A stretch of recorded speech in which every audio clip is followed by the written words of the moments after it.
Yo, what's going on, man? It's King Matthew. You heard me checking in.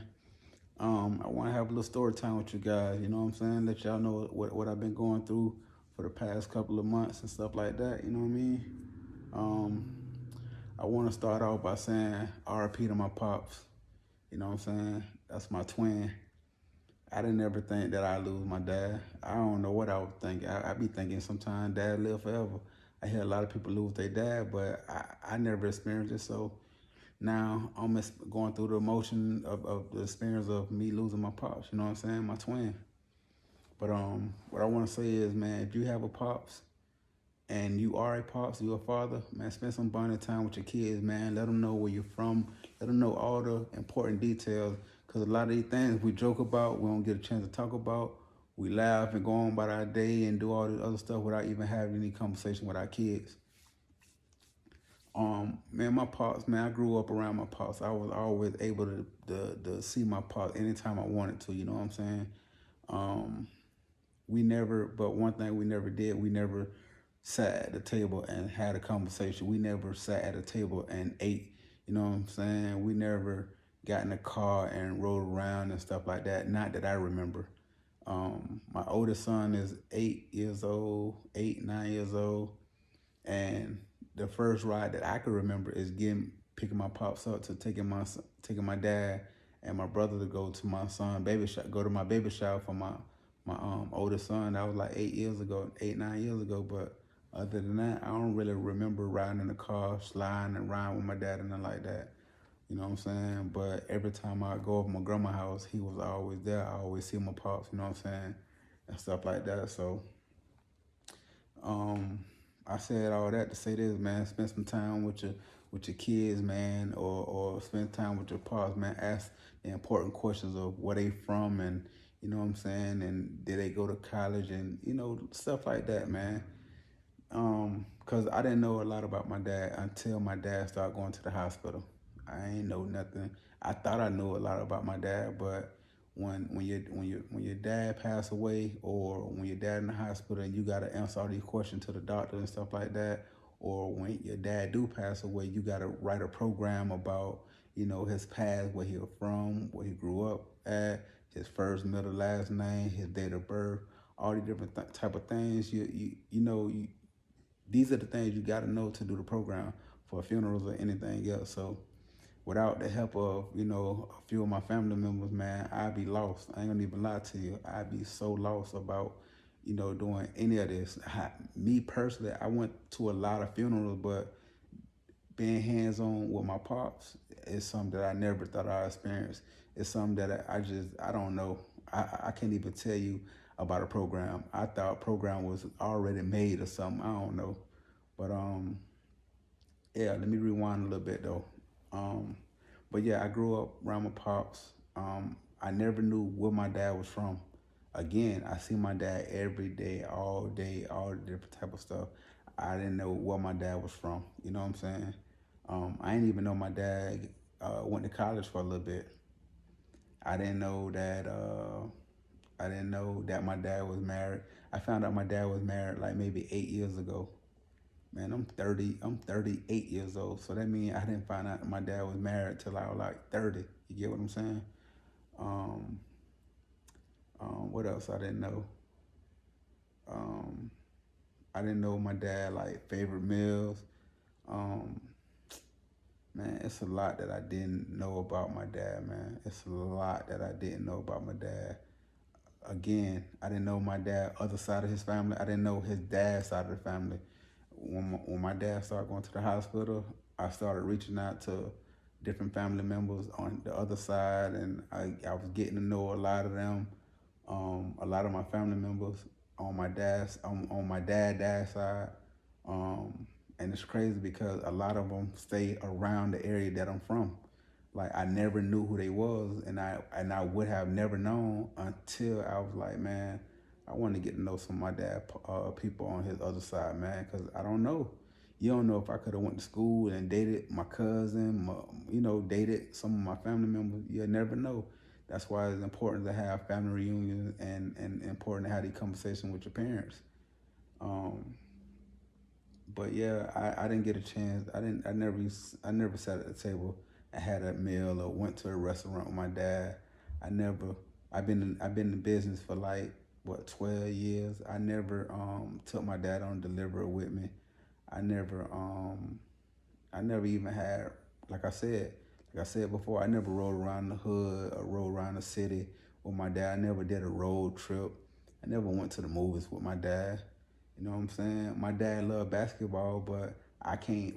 I don't remember shooting basketball with my dad. You know what I'm saying? Coming up, going to the basketball, shooting hoop. He passed me the ball. Even football, I don't remember him throwing me the football. But again, he was always there. So he was always working on cars. Um, he was always doing his own thing, you know what I'm saying? So again, it wasn't hard for me to reach him. It was just some of the things that a lot of kids done that I never did with my dad. Um, but what else I was about to say?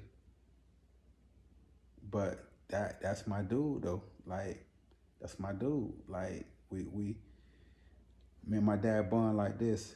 You know, even though we ain't had those conversations, you couldn't tell me that with my pops. You couldn't tell my dad nothing wrong about me. You know what I'm saying? Like, I know my dad left proud of me. You know what I'm saying? Every time I came around, like, man, let me get that shirt, man. I, I take the shirt off and get it to my pops right then and there. You hear me? Like, he was super proud of me, man. Every time somebody came over, man, y'all need some furniture, man. Da da da. Man, y'all get with my son. Like that was my dude, man. Like that was my dude. He used to call me talking about. I called him, man. What's up, man? Why you check up on me now? Man, you be busy, man. I don't want to call you, man. Man, call me, man. Man, call me. Cause every time I call you, you don't pick up. You know what I'm saying? But for the past 2 months, I really been going through it because I sit in the hospital. I had to sit in the hospital, you know what I'm saying, for days with my pops. And then I leave him, he'll go back home, he'll be back good. And then it's like I do my deliveries or spend time with my family or my kids or whatever. And like he got to go back to the hospital again. So I've been in and out of the hospital a whole lot with my pops the past 2 months. But shortly after that, like I said, we'll say around June. It was in June. It was around June. It was June. I can't remember exactly what date, but it was in June. He called me. He was like, "Man, hurry up and get to the hospital." I'm like, "Nah, man," because I know January when we was in the hospital, he was in there for like a week, 2 weeks or whatever, and he pulled through. But this particular time right here, me and him was having a conversation, man. I mean, we was having conversation days before that or whatever, and he was good. And but this particular time right here, he was like, "Son, hurry up and get here, man. I ain't got much more time to be here." You know what I'm saying? And I was like, "Nah, man." So I asked him. I said, "So what's up, man? You giving up on me or something?" He was like, "Nah, I ain't giving up on you, man. But I'm just letting you know, man. It's almost my time to go." I'm like, "What?" So I rushed. I was in Tampa doing the delivery in Tampa. I remember like yesterday, man. I rushed to the hospital. He kept calling me, man. These people trying to put a needle, put the IV in on me, man. They keep every time I try to fall asleep, they poking me, they hurting me. I'm tired of it, man. Like I'm tired, man. Hurry up and get here, man, because they keep trying to ask me questions. I told them you got all rights. Like they have to ask you because all the rights in your hands to take care of and stuff like that, man. So I was like, man, I'm coming, man. I promise you, man. I'll be there in like an hour. I'm coming, I'm coming, I'm coming. On ride, I'm talking about from Tampa to Florida. I mean Tampa to Orlando. It's like around this time, but like around like 2 hours. If you know the traffic right by Disney, is bad. So I'm riding. I get it to the like parking lot. He like, man, where you at, man? I'm like, man, Paul, I'm pulling in right now. Man, don't lie to me. Man, my dad ain't never talked to me like that. He was like, don't lie to me. He ain't never said that to me. But by the time I got in there, by the time I got in the hospital, He was like, man, get that wallet for me. I'm like, all right. He was like, man, hold on to it for me, man. And when you go home, grab me some stuff and bring it to the hospice place. So now now at this time he declined a whole lot. When I say declined, he was good, and then he started declining a lot. He was like, my pops told me, he was like, man, I don't want to live on no machine, man, and I don't want to live on the oxygen machine no more, man. Like, I'm tired of it, man. If I can't do things on my own, I don't want to do nothing at all. Just let me go. I'm like, bro, so what? What you trying to tell me, man? They're like, man, I ain't trying to tell you nothing, man. It's time for me to roll over. Like, I'm tired of being in pain. I'm tired of hurting. And he was like, man, I love you, man. I'm proud of you, man. Just make sure I'm straight. He was like, just make sure I'm straight. So I did everything I could possibly do to make sure he was straight. You know what I'm saying? We joked a little bit and laughed a little bit. So this was like around 3:30. We having a conversation. We talking. I remember like yesterday, like 3:30. We talking, and the hospice place, the transporter coming to get him around 4:30. Man, I kid you not. I kid you not. They took my dad out that machine. We was talking, laughing, and joking and stuff like that. About 4:45, he was eating. I think he was eating Jello or something like that. By 30 minutes after that, probably around about 4:15, I ain't hear my daddy talk no more. I ain't hear my daddy talk no more. My dad ain't move on his own. He ain't do nothing. The hospital people came and got him, put him on the bed, and put him on the truck. I followed them from the hospital to the hospice place. I followed them. They put him in the bed. When they pulled up into the front, I left. I left to go get gas because I run out of gas. And then I came back over there. I sat with my dad all night. My dad ain't never opened his eyes no more. My dad ain't never talked no more. My dad ain't never do nothing no more. I left that night. I went to Georgia to do a quick delivery and came back. And when I came back, I sat in the hospital. I sat in the hospice place with my dad the whole night. I spent the night with him. I spent the night with him. On Father's Day morning, I left there to come home, take a shower, took a nap here, and I went to go pick up my brother. And I went back over there for Father's Day, and I sat with my dad. We sat with my dad for maybe like 4 hours. Sat with him for like 4 hours. You know what I'm saying? Again, he never woke up. He never moved on his own. He never did nothing. The next day, I had it delivered to. The next day, I had it delivered to Miami, and the lady who I had to do it delivered to, she canceled. She was like, "Can you come?" She was like, "Can you come Tuesday instead?" And I was like, "Yeah, perfect. I come Tuesday." So boom. Since I didn't have no deliveries, I went back over there to hospice on Monday, spend time with my dad some more, spend some more time or whatever. And I had to leave around like 4 o'clock to go get my kids I had to go get my son from camp, and I had to go get the rest of my kids. So I came home that day, man. I ain't gonna even lie, kind of like hit me. Like I'm just sitting there, man, just tears pouring down my face. And I'm like, dang, man, I can't believe I left my dad over there by himself like that, man. I really left my dad over there like that, man. Like, there's nobody over there, man, with my dad. I was like, man, I don't know, man. I gotta go see my dad, man. So I kind of like cried myself to sleep. I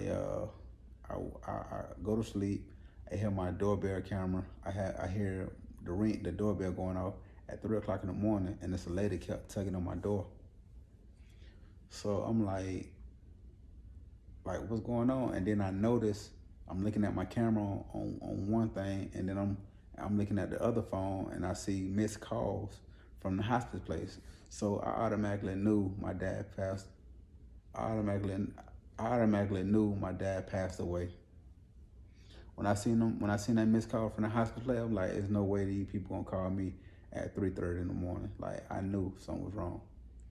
So I so I called them back and I'm talking to them. So I had to get them information, where to send my dad at, and they told me what time he passed away, and all the different type of stuff. So when I hang up with them, I'm still looking on my camera because this lady is tugging on my door. She's trying to get into my door, but I ended up calling the police, and the police caught the lady 3 doors down, and it was an older lady. She was off her med. She didn't know where she was at. She said every house was her house. She didn't know where she was at. So um, after that, the next day, that same day, that was like 3 o'clock in the morning. So like 7 o'clock in the morning, man, it hit me again, man.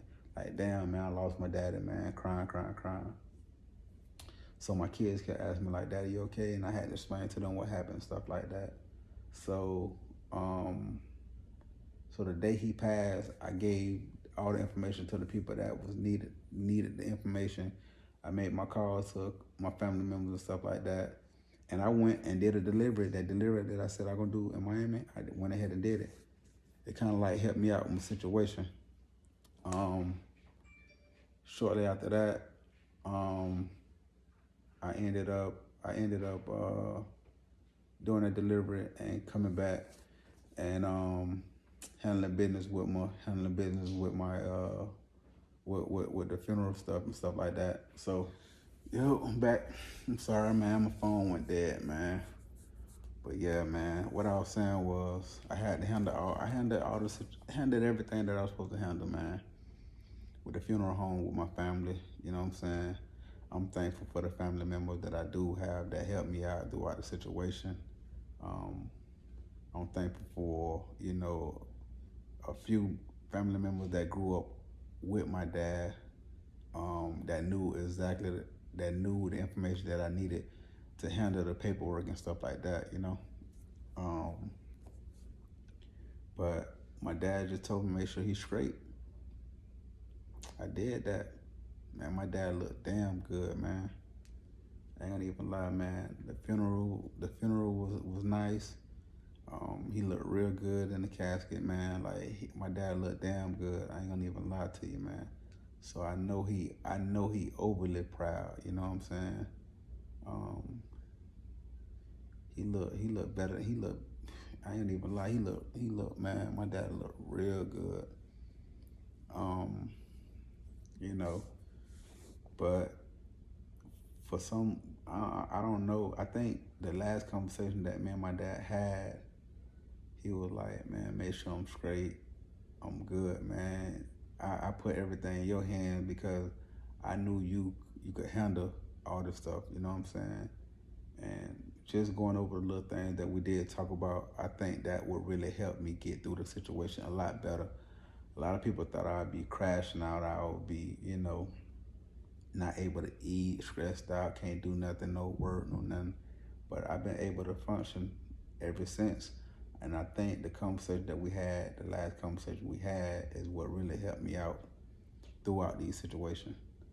Um, it was, me going into the funeral home, scheduling dates, picking out the casket, um, his suit and tie my auntie went and got for me, um, picking up the death certificate, you know, like a lot of this stuff I never done before. I never did none of this before. Never been hands on with this type of stuff, man. But I was, I go in there, I smile and, joke with the people and handle business and go on about my business. But I don't think I would have been able to do this without that last conversation him and I had. So I'm glad we did have a last conversation, man. That right there helped me out throughout. To this day, it still helped me out. Um, I'm glad everything turned out the way it did. As far as his service, it was beautiful. The people who showed up, man, I appreciate all of those people who showed up. It was hard for me to even speak at his service. The first time I got up, and I couldn't even speak, man. I had to sit back down, but I had to say something. You know what I'm saying? I knew my dad would have wanted me to say something, so I got a second chance to say something, and I did that. You know what I'm saying? Um, but I know he in a better place. I know he living within my heart. You know what I'm saying? I'm glad he was able to meet all the kids, all my kids, all his grandkids. So I was just happy about that. I'm happy to be in the position that I'm in to be able to handle that situation for him. You know what I'm saying? Um, but now that it's over with, now that it's over with, like I told y'all in the beginning of this, I never sat down and ate with my dad. I never took road trips. I never did none of that. Every time I was trying to do that, he was in the hospital. So when he got out the hospital, I used to go get him, and I used to go take him to a Walgreens or CVS while we wait on his medicine. I let him walk around, pick up his little snacks or whatever he wanted to get, whatever. But and then I used to sit over there at the house with him and stuff like that. But now that he passed away, he gone. It was like, damn, I still ain't really, took the road trips with my dad. So guess what? Now I'm able to go ride with my dad and do all of these different things that I never done with my dad. He's not here physically, but he with me right here, right? He also with me right here.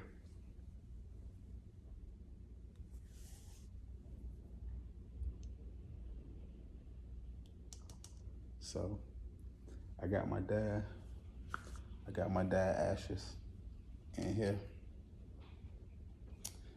I got my dad ashes right here inside of here. So every time I take little road trips on the road, long distance or whatever, I'm taking this with me because I want my dad to be with me. And that I was never able to do it, but now I'm able to do it now. When I go to a restaurant, I'm gonna take this with me because I never ate at a table with my dad. So a lot of things that I never done before, I will be able to do it because I'm gonna take this with me. You know what I'm saying? I'm being selfish right now because I owe my brother some of the ashes and I didn't dump any out to give him yet, but I'm gonna give it to him. But right now, I just want to keep everything right now, and I want to be able to take my dad's different places that I never took him before. I'm gonna spread some of his ashes. I'm gonna spread some of his ashes on the island, maybe Puerto Rico, maybe Hawaii, somewhere that I know he would probably like. Spread some of his ashes there, but I'm gonna keep a lot of it for myself. But right now, he right here with me. So again, if you have a father, spend some time with your father, man. Have that conversation with your father. You know what I'm saying? If you a dad, have that conversation with your kids, man. You know what I'm saying? Let them know where you're from. Let them know what you like. Let them know what you're into and stuff like that, man. You know what I'm saying? I spend good time with my kids. I spend great quality time with my kids. I have conversation with my kids, stuff like that. So I said that to say this, man. Love on your dad, man. Love on your kids, man. Enjoy that time with him, man, because I thought my dad would be here forever, but as you see, he's no longer here with me, but he's still here within my heart, but physically he's not here no more with me. But yeah, tell me what y'all think about this.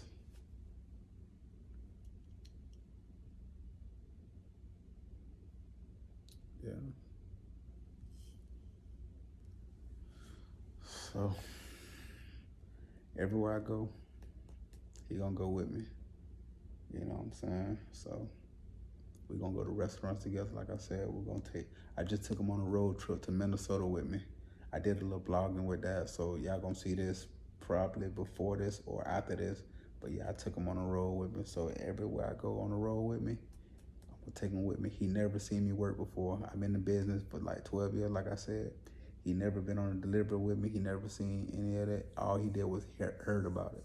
He heard how well I was doing. He heard about the good stuff and all that other stuff, but he never seen it physically. But now that he's He's up in heaven, man. He flying over me. He protecting me. He watching over me. He guiding me. Um, I'm gonna take him with me just so he can witness what I'm doing. You know what I'm saying? So if you guys made it this far, I appreciate all the love. I appreciate the support. I appreciate everything. You can leave the comments down below what y'all think about it, man. Um, Hopefully I can inspire a lot of people. Hopefully I can help a lot of people. Hopefully this video will touch a lot of people. Um, Again, I love and appreciate all the love and support.